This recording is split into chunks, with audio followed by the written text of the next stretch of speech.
página 13. Sin azúcar, por Carla Nieto Martínez, 2017. Capítulo 1. ¿Por qué el azúcar se ha convertido en el nuevo enemigo público número 1? TV escribe. El humano busca justificar sus acciones irracionales. Busca transferir las causas de su tragedia a factores externos, ya sea por cinismo o por ignorancia. Uno culpa a la piedra con la que tropieza, no a su descuido, a su ignorancia. Ahora, puedo decir que estoy obeso y enfermo, por culpa del azúcar, como si el azúcar entrara a mi boca por obra y gracia divina. Al ignorante se le puede considerar, porque es como un animal que no sabe, que no mide, que no toma precaución. Pero el cínico, sí sabe que algo es correcto o incorrecto. Por el sentir bonito, cínico e ignorante, pagan el precio de sus acciones irreflexivas, impulsivas y aberrantes. 1.1. Yudkin y Lustig, antigurús del azúcar. Carla escribe. El azúcar es dulce, versátil, gusta a todo el mundo y convierte en delicioso todo lo que toca.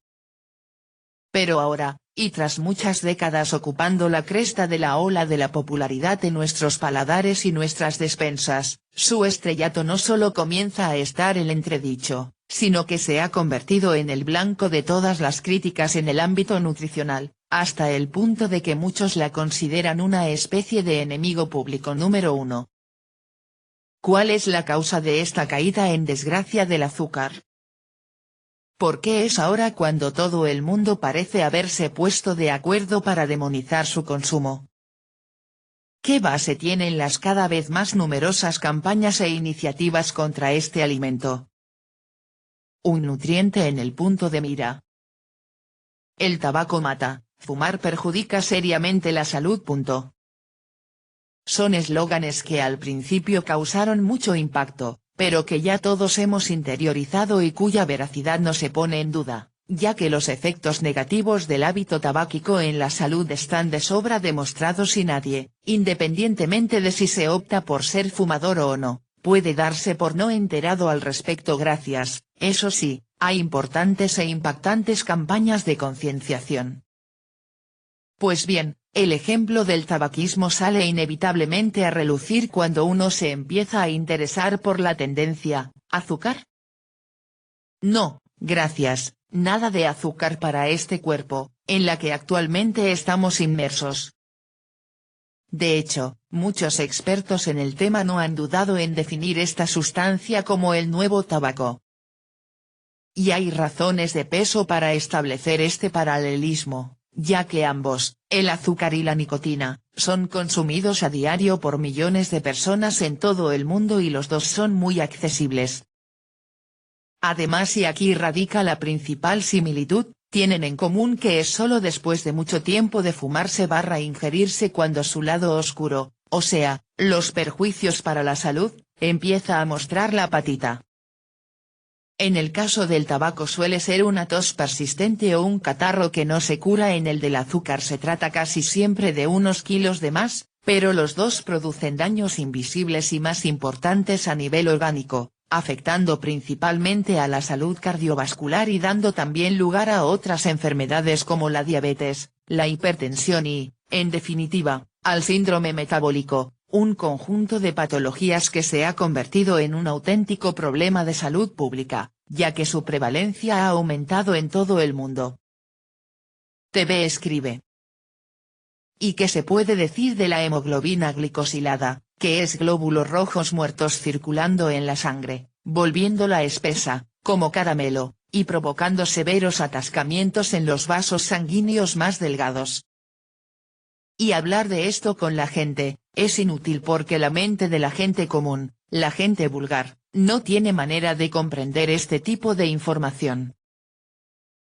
Carla escribe. ¿Por qué han saltado las alarmas? A lo largo de las últimas décadas, los resultados de las investigaciones médicas y las campañas sanitarias han ido de la mano a la hora de identificar las grasas, concretamente las malas, saturadas y trans, presentes en alimentos como la mantequilla, las carnes grasas y embutidos, los quesos grasos y los aceites utilizados en la bollería y otros productos industriales, como las principales culpables de la obesidad y los problemas cardiovasculares. El mensaje caló hondo entre la población y también en la industria, y las opciones light y bajas en grasas pasaron a formar parte del escenario habitual de los supermercados y cobraron cada vez más protagonismo en nuestros menús cotidianos. Bien. Misión cumplida. O al menos eso parecía.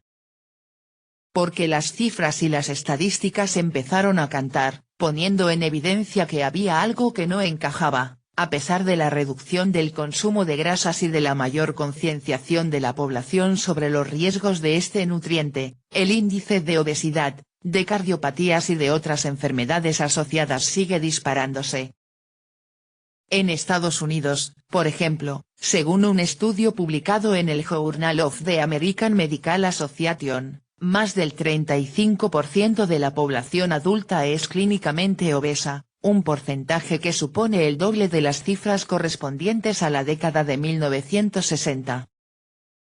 En el mismo país, los Centros de Control y Prevención de la Enfermedad, CDC, alertan de que hay casi 2 millones de personas mayores de 20 años diagnosticadas de diabetes y más de 27 millones con problemas cardiovasculares. En la misma línea, los datos de la Sociedad Española de Endocrinología y Nutrición, SEN, reflejan que 1 de cada 2 españoles adultos padece sobrepeso u obesidad, un problema cuyo coste sanitario representa más del 8% del presupuesto de salud estatal, 2.500 millones de euros. Pero, sin duda, los datos más significativos, básicamente, porque se refieren a cifras globales, y los que dejan claro que algo pasa son los arrojados por la Organización Mundial de la Salud, OMS. Desde 1980, la obesidad se ha duplicado en todo el mundo y ha alcanzado proporciones epidémicas, cada año mueren, como mínimo, 2,8 millones de personas a causa de la obesidad o el sobrepeso. En 2014, más de 1.900 millones de personas mayores de 18 años, un 39%, tenían sobrepeso, y de ellas, más de 600 millones, el 13%, padecían obesidad. La mayoría de la población mundial vive en países donde el sobrepeso y la obesidad se cobran más vidas que la insuficiencia ponderal, estar por debajo de su peso. Las enfermedades cardiovasculares son la principal causa de muerte en todo el mundo. Se calcula que en 2012 fallecieron debido a ello 17,5 millones de personas, lo que representa un 31% de todas las muertes registradas en el mundo. El número de personas con diabetes ha aumentado de 108 millones en 1980 a 422 millones en 2014. Esto significa que la prevalencia en mayores de 18 años ha pasado del 4,7% al 8,5%. Si a cualquier profano en la materia estas cifras le llaman la atención, los especialistas en el tema las han interpretado como un importante hilo del que tirar para descubrir qué otros desencadenantes, además de las grasas, hay detrás de estos problemas de salud. Y ha sido entonces cuando todos los caminos emprendidos en esta búsqueda han desembocado en un nutriente que hasta ahora, en una especie de estado de gracia, propiciado en gran medida por sus etiquetas de necesario, imprescindible para la energía, aliado del estado de ánimo, etc., se mantenía fuera de foco, mientras todo el chaparrón de críticas tanto mediáticas como científicas recaía sobre las grasas. No son las grasas. Es el azúcar. Con esta certeza como punto de partida, el neuroendocrinólogo pediátrico norteamericano Robert Lustig, profesor de la División de Endocrinología de la Universidad de California San Francisco, UCSF, se empleó a fondo en desenmascarar los riesgos del consumo del dulce manjar, convirtiéndose en uno de los principales impulsores de la actual campaña antiazúcar a través de su documental Sugar, The Bitter Truth, Azúcar, la amarga verdad, que rápidamente se convirtió en viral en YouTube, más de 7 millones de visitas desde 2009, y de su libro Fat Chance. The Truth About Sugar, Obesity and Disease, una oportunidad a la grasa. La verdad oculta sobre el azúcar, la obesidad y la enfermedad, en el que recoge todas las evidencias que confirman el papel que tiene el azúcar en estas patologías. En los últimos 30 años se ha producido un fenómeno difícil de explicar. En 1980, solo el 15% de las personas tenía un IMC, índice de masa corporal, un indicador de sobrepeso y obesidad, elevado. En la actualidad, este porcentaje es del 55%.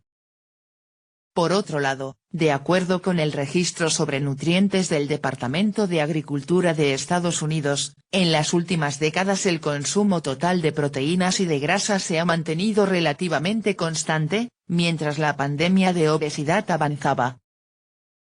TV escribe. Y los terribles efectos de esta pandemia llamada obesidad y sus espantosos panoramas sociales con los que azota a la sociedad, no ponen en alerta a nadie. La gente sigue desaforada, engullendo basura industrial a la que le agregan azúcar a puños, para mantener la adicción al dulce. Carla escribe. A partir de la década de 1980, debido a las directrices low fat, bajo en grasa, el consumo de grasa en relación a la ingesta total de calorías se redujo, del 40 al 30%. Y el de proteína se mantuvo estable, alrededor de un 15%, mientras que el de hidratos de carbono, grupo al que pertenece el azúcar, subió de un 40% a un 55%. TV escribe. Las empresas que producen pan, cereales, pastas, y demás basura, prosperaron. La salud del consumidor, no importa. Si la propaganda dice que las grasas son nocivas, entonces, queda la opción de consumir carbohidratos para compensar la necesidad de energía. Pero los carbohidratos, son sustancias magníficas para hacer engordar a cualquiera. Entre más carbohidratos consuma un cerdo, más rápido se pone obeso y listo para el matadero. Sea, que la gente le huye a la grasa, pero va y se atasca de carbohidratos. ¿Cómo podría ser esto algo considerado sano? Carla escribe. Aunque es cierto que el aumento se produjo en ambos tipos de carbohidratos, almidones y azúcares, el mayor incremento fue en este último, pasando del 8 al 12%, explica Lustig en su libro. Ahí está, pues, la primera pista que apunta directamente al azúcar y que ha dado pie a una línea de pensamiento a la que cada vez se han ido adhiriendo más expertos, la omnipresencia de este alimento en los hábitos alimentarios actuales y su elevado consumo es lo que justifica que, a pesar de que el consumo de grasas se haya reducido notablemente en la mayoría de los países, un caso paradigmático es el de Estados Unidos, la tasa de enfermedades cardiovasculares continúe al alza.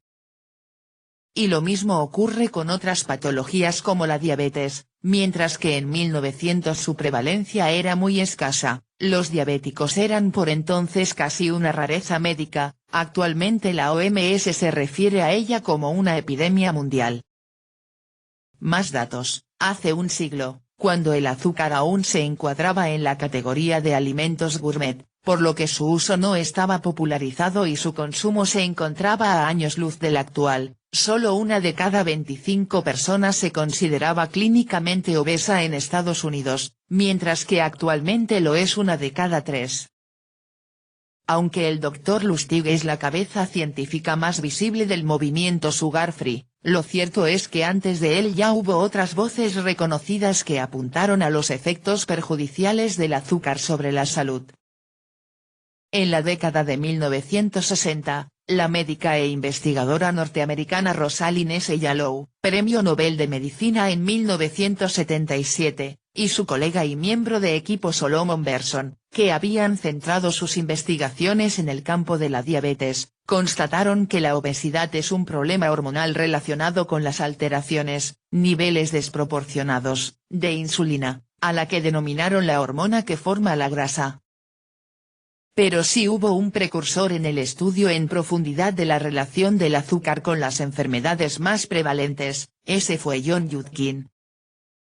Este nutricionista, fundador del Departamento de Nutrición del Queen Elizabeth College, de la Universidad de Londres, Gran Bretaña, dedicó buena parte de su vida a analizar y hacer públicas las consecuencias que el consumo excesivo de este alimento tenían en el desarrollo de las enfermedades cardiovasculares y la diabetes o en la aceleración del proceso de envejecimiento, entre otros efectos, y recogió todas las conclusiones en su libro Pure, White and Deadly, Pura, Blanca y Mortal. La mayoría de las investigaciones llevadas a cabo por Yudkin y su equipo del Queen Elizabeth College en la década de 1960 se realizaron en laboratorio, con animales, pero años después sus resultados fueron confirmados por estudios en humanos. De hecho, un reciente artículo publicado en el periódico británico The Telegraph califica el libro de Yudkin de profético. Tal y como explica John Yudkin, la publicación de estos hallazgos le costaron el descrédito no solo de la industria, un sector que ha apoyado muy pocas investigaciones sobre los efectos del azúcar en el organismo, señala, sino también de muchos de sus colegas. Sin embargo, el tiempo no solo le ha dado la razón a este nutricionista, sino que las evidencias lo han convertido, más de una década después de su muerte, en el gurú científico en cuyas teorías se basa en gran medida el actual movimiento antiazúcar. TV escribe. Veamos lo que declara la contraportada del libro Pura, Blanca y Mortal, de John Yudkin. ¿Por qué la gente come tanta azúcar? ¿Por qué sabemos tan poco acerca de sus peligros? ¿Qué tan fuerte es el caso científico contra el azúcar? ¿Debería incluso prohibirse por completo? John Yudkin fue uno de los primeros en señalar los peligros del azúcar cuando publicó la edición original de Pure, White and Deadly en 1972. Ahora, en esta edición extensamente reescrita y ampliada, revela nueva evidencia sobre los peligros del azúcar y sus drásticas consecuencias para nuestra salud. En lenguaje cotidiano, el profesor Yudkin explica cómo el consumo de azúcar está relacionado con la diabetes, las enfermedades cardíacas y hepáticas, la caries dental y otras afecciones. Presta especial atención a sus efectos en los niños pequeños y muestra cómo ellos, como todos los demás, pueden beneficiarse de una ingesta reducida de azúcar. También examina el papel de la industria azucarera, que ha hecho grandes esfuerzos para desestimar el caso contra el azúcar.